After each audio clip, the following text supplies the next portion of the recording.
We're at Underground Strength Seminar, February 2013. We've got a hell of a group here. We're going to get a lot of different opinions. The thing we want to talk about today, I want to ask you guys about programming. And I guess to start that off, tell us how you developed your program. What was it derived from? And Adam, why don't we just go around for this one? I started Westside. That's what I started with. It's evolved from there, but it started Westside. Zed? Well, it's simple. I just do whatever Dave says. Adam? West Side. Okay. Started with Westside and has since evolved, but it's still basically a conjugate periodization program. Okay. Started out way back just a basic, more of a bodybuilding type program initially, just based around squatting, benching, and deadlifting. Evolved and added in some Westside periodization, basically a little bit of this, a little bit of that, and I've always said training should be about evolution, not revolution. You don't change everything all at once. It's you keep what works and take out what doesn't, and it eventually evolves into what works best for you. Okay. Let's start at Brian and work our way back around there. Brian? Well, I started on my own probably 6 months before I got with Adam, and shortly thereafter Clint, and training started. But I just kind of did a in-between hybrid bodybuilding and powerlifting routine that a guy at the local gym kind of set me up with, where it was percentages and doubles and triples, kind of something that I do now, actually. We started in October 2003 with Adam, and then it was just basically a strict West Side template. Mick? I started basically doing whatever Rick told me to at Big Iron, which was go heavy all the time. And when it got heavy, add bands and go heavier again. Since then, it's kind of evolved into more of a waved volume routine with a lot less weight than I usually was used to handling, but a lot more work. I just think it helps you stay a little bit healthier than the latter. Okay. Steve? When I started way back, however long it was ago, it was just I don't know how long it was. It was probably using a pyramid style program. As far as just go up as heavy as you could go. Try to stay consistent as far as your training. Keep your weights under 90%. Just try to keep pyramid up. Just try to keep getting strong. I always do singles in everything I would do, and just a pyramid program. Nothing, very simple. Had never even heard of any West Side or anything else. It was just just stay consistently training. Don't go too heavy, and never go light. And where did you get your stuff from? Powerlifting USA? Powerlifting USA, most guys that I was around, Gene Bell, Osby Alexander, Ed Cohen, I read his stuff, and just kind of do a little bit from everybody. I can never really say I detailed a program, per se, because I always left room to change things up and just do it how I felt from week to week. Because whenever I tried to set it exact program, it would never work out. So I'd always write it down, script it, go all the way through, get somewhere in, I'd miss lifts, I'd mess up, and just irritated me. So I went by feel, how I felt, and just roll with pyramid. Vincent? Started with linear periodization, and then moved into conjugate. After I used mostly conjugate for my benching. Actually, benching, I did metal militia for a little while, so it changed once I got into bench only, and now I'm doing whatever Josh Bryant tells me, which is a lot easier than developing your own program, unless it has too much volume. Thanks, Josh. It's a lot of volume. Whenever I first got started, my training partner and I, we didn't have any programming or training by any means. We just lifted all the time and wanted to beat each other in the gym. We didn't know anything about West Side or block periodization or anything. Swanky, my partner that I trained with, Mike Swanky, and I trained together about 10 years, and we never had any kind of programming. It was just off the hip type stuff. Then whenever I started getting into just primarily bench only, I did like Vincent did, metal militia type stuff. But that was what I followed Sebastian and them did. Sebastian and Bill, yeah. Okay. How about you, Zane? Kind of just started with bodybuilding type stuff, did a little bit of bench only stuff. I got into the meta militia thing too. I did some of Bill and Sebastian's seminars, learned a lot there. And then when I switched to full power, I kind of dabbled around with a few things and really didn't find anything that I truly liked. I mean, I tried Westside, I tried, just like linear periodization. And then I had Brian set me up, Carroll. He set me up with the program and kind of ran with that ever since. I still do some of my own off-season stuff, but every time I'm getting ready for a meet, I use Brian. Like Vinny says, it's so much easier to have somebody do it for you. It's one less thing to think about, and you can focus on the other tasks at hand. And then another person's going to have a more objective view of your training too. Absolutely. Yeah, keep you honest. Yep. How about you, Jim?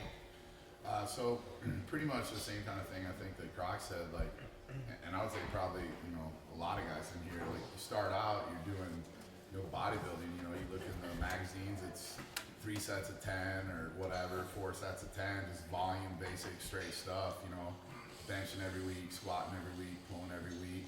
And honestly, that's still, to this day, like with I do a lot of young athletes, like, that's still what I started with. I benched, 500 pounds raw before I ever even heard of any other way to train it. The basics, you can't go wrong with the basics. It builds the volume, and I see it a lot, like kids, if you bench 100 pounds, your speed work is getting out of a chair. Like, you just,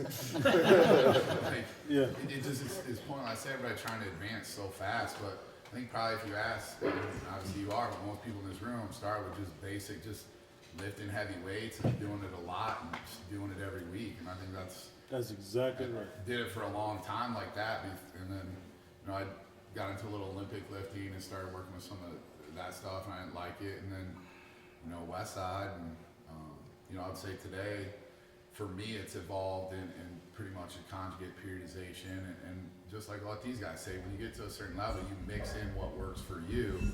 But I would say conjugate periodization is kind of where I've fallen and where I've stayed, but I mix a lot of my own elements in and do a lot of things. But in my opinion, the best thing is just the basic old lifting stuff, heavy stuff a lot, and until you get to a certain point, you're not going to break down with that. Okay. How about you, Molly? Probably 15 years ago, I lifted a lot, every day, too much, overtrained. I did everything you could think of, beat myself up badly to my adult life. Did Westside for a while, trying to get stronger, trying to get bigger. Now I just try to stay healthy, and I follow my own plan, which in fact I don't have a plan ever. I just train as heavy as I can that day, and then in 2 days, see where I'm at. Okay. How about you, Julia? When I started competing, probably straight West Side stuff. Since then, like JL said, it's more of a conjugate periodization with some of our own stuff thrown in there. Okay. Josh? Basically, started out with West Side, and then had Brian help me out with some stuff, and still just take a little bit from everything and go till I can't go anymore, and then get hurt, and then back at it. Chad, do you lift? Sometimes. It's the only thing, I lift heavy things, and I couldn't tell you one thing about any of the programs. You guys talking about the programs. I couldn't give you one basics of any of the programs by name.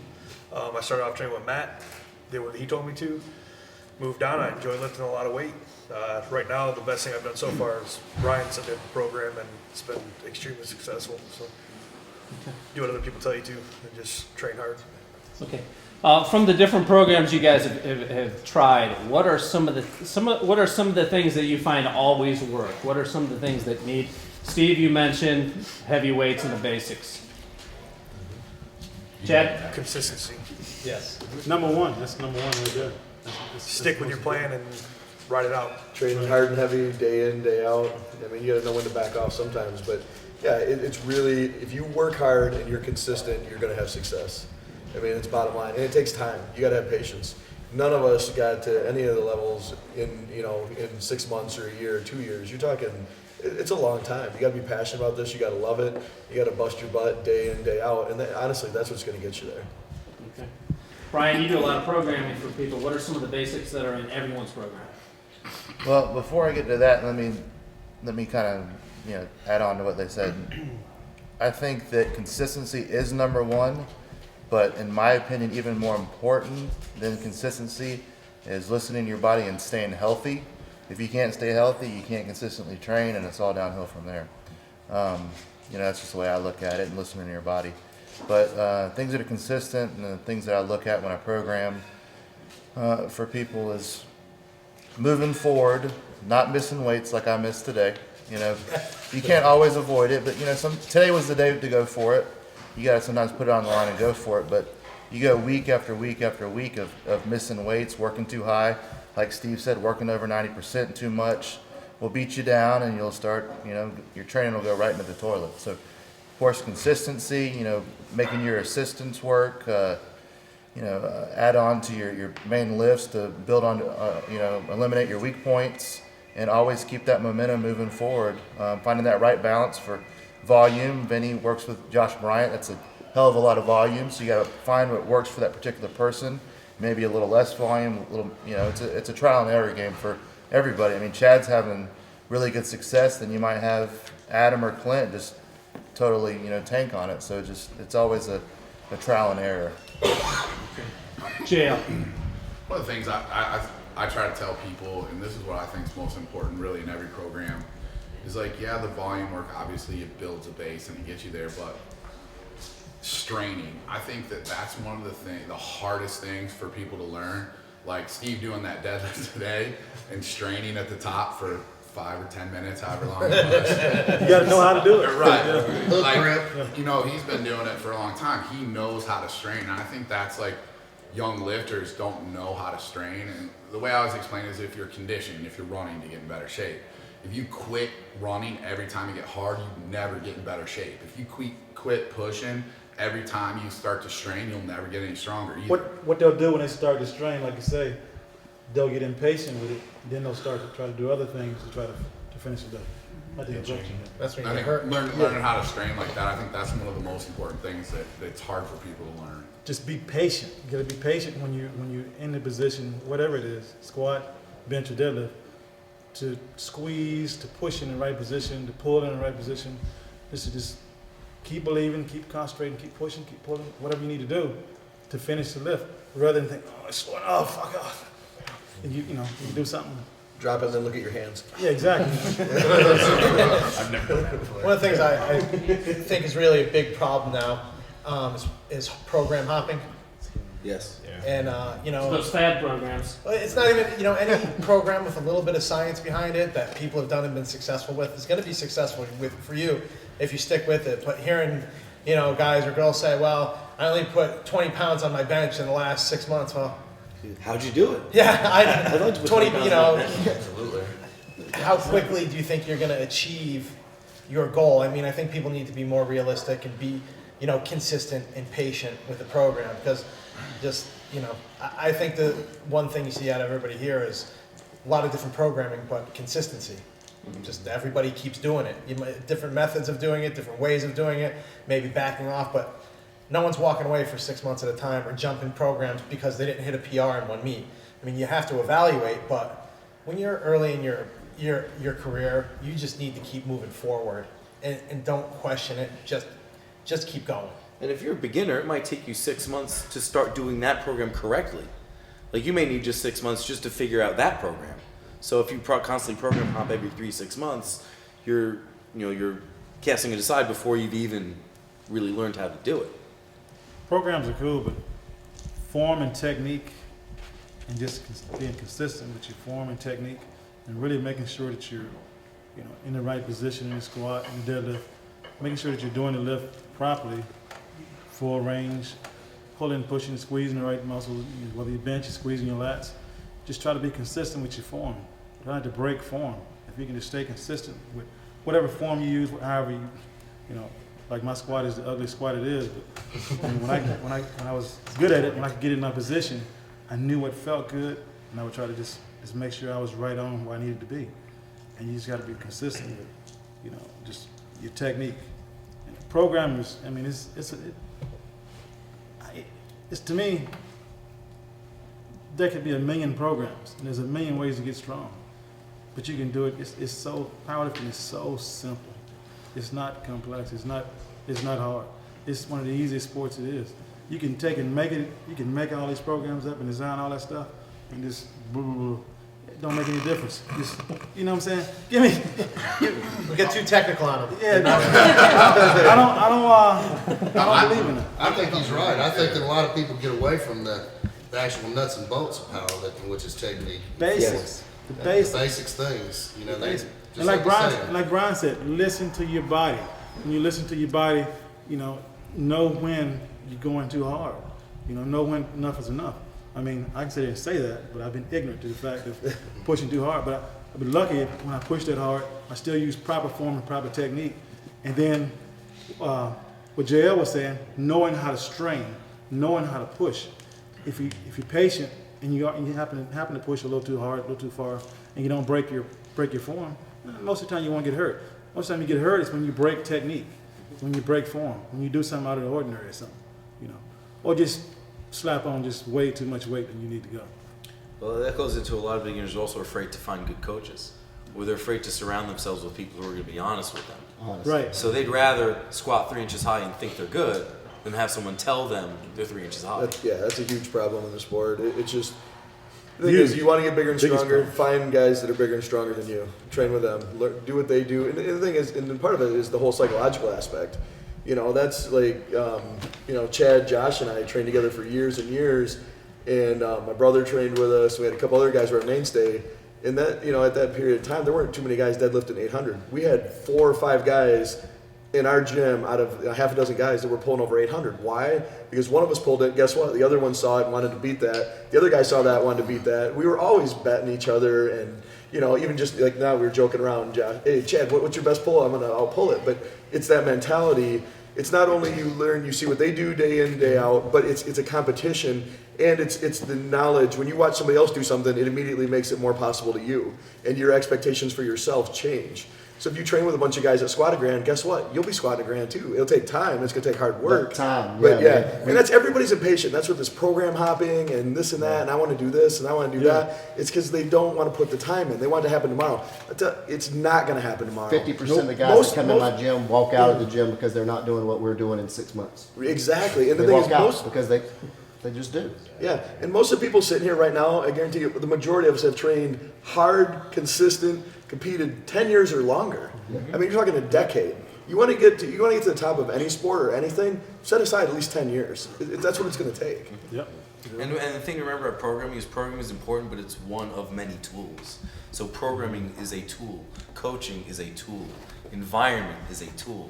If you take 2 great lifting clubs and have them switch programs, they're still going to do well. It's just one of many things that we use One aspect to be successful. It's one aspect. You should know if you use the word tool, they're lost. I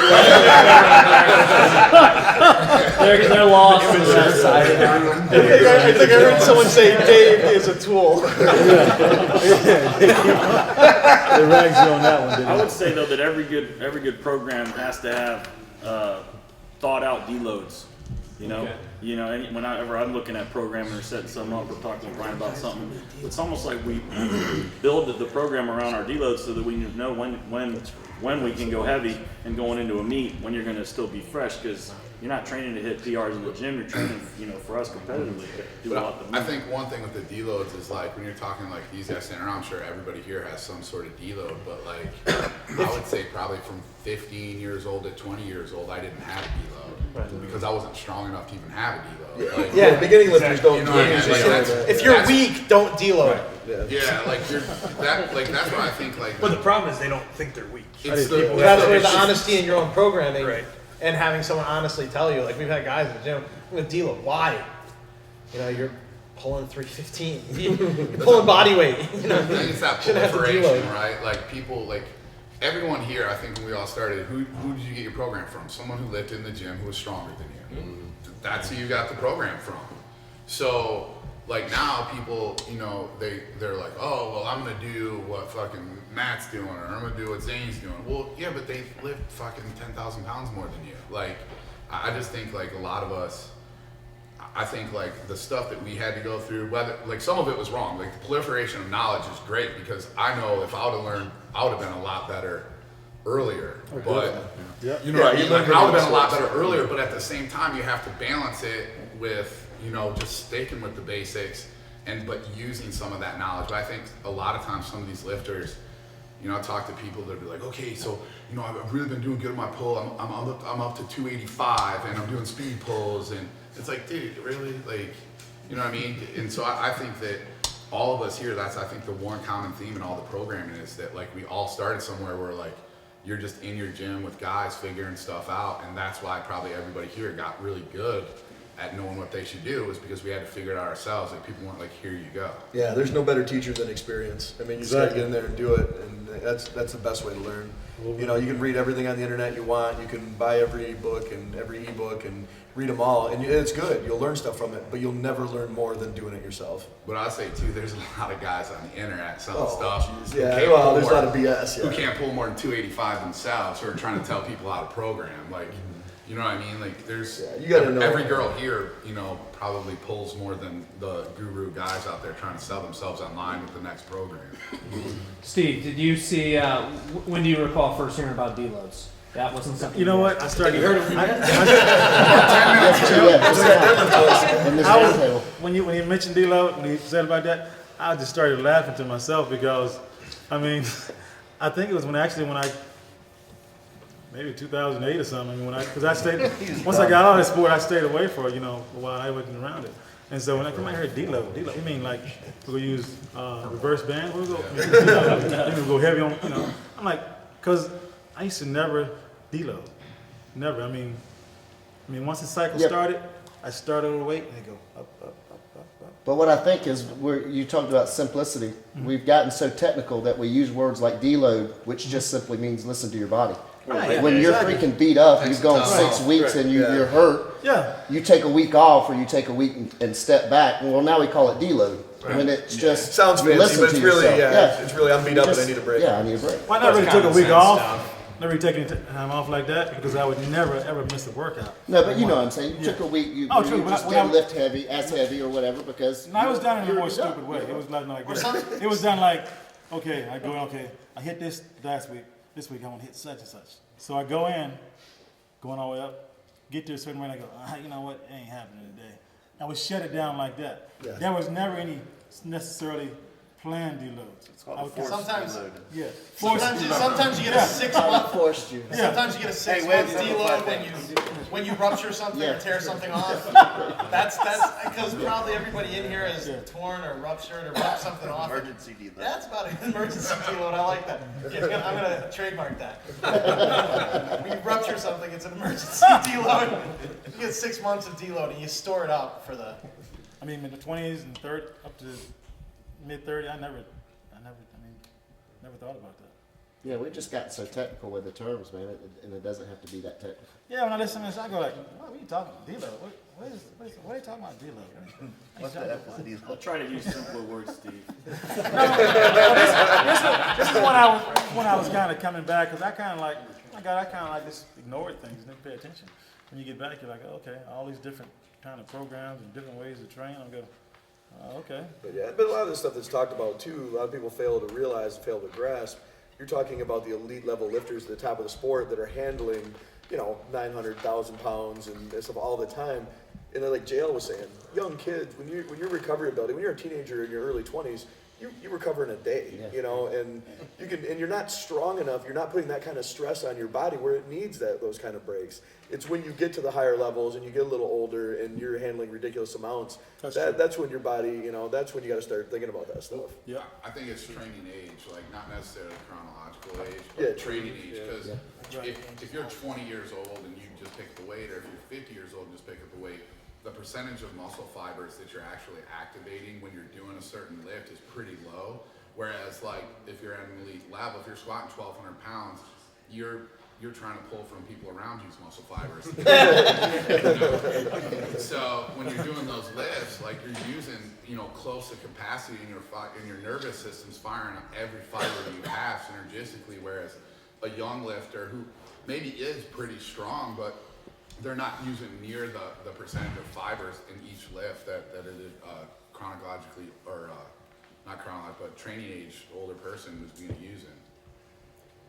We talked about some of the mistakes that in programming that the beginners and intermediates had made. Can you think of any mistakes that advanced lifters make in their programming? Well, I think everybody learns that you push too hard until you keep breaking yourself, and then you learn that, okay, now I got to start paying more attention to that stuff. Everybody does it, like Steve, you know, and obviously I myself, Dave's done it a ton.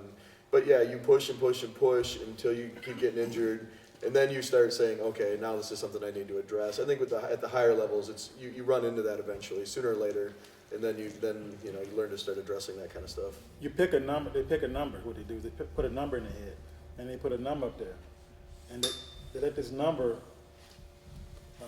dictate how they think they need to train.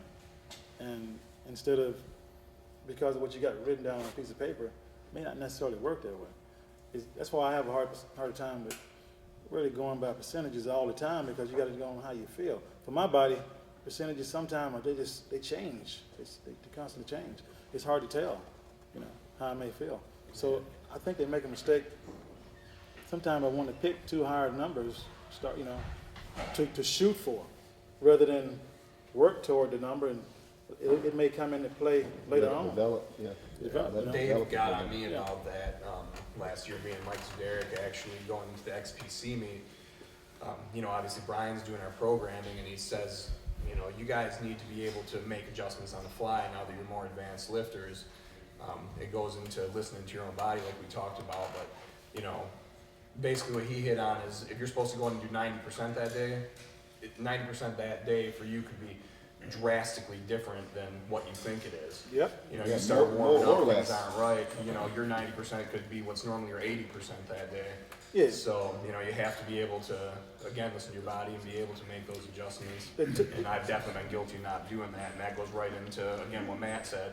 You wind up hurt. You wind up blowing off a pec or tearing a hamstring or whatever because you're too anxious. Like Steve said, you have that number and that's what you have to hit. Yeah, because that 90% is, sometimes you got straps up, straps down, shirt on, better shirt, different gear. Or no gear. Shirt under t-shirt. Yeah, exactly. Yeah, exactly. There you go. Things change. I want to talk about conjugate training because I spent a lot of time with that. Can I Sure, go ahead. Real quick. Don't hurt me. I did a cool experiment with a training partner that I had as far as like his percentages, because I couldn't, our schedules got off, so I couldn't train with him every day. So he was pretty strong but not really advanced, so he wasn't smart enough to know I feel good today, I feel bad. So what we did was we took a hand dynamometer and we actually took his max pull on that, and so then he just adjusted his percentage every day. He'd go into the gym, pull on the hand dynamometer. It's just a real good test of how your nervous system's feeling. It's a Leisner block technique. Yeah, and it worked really well. It worked really well, so we could bump his percentages up or down based on how he did on the hand dynamometer. So that was a really good way that he could self-regulate, because he wasn't smart enough yet to really know. Steve's been doing this a million years. He knows he knows what's going to happen if he goes up, But if it's someone who's fairly strong but not super experienced, that's a really good way to kind of nudge those percentages one way or the other. So Steve, did you and Gene Bell use the hand dynamometer or not? No.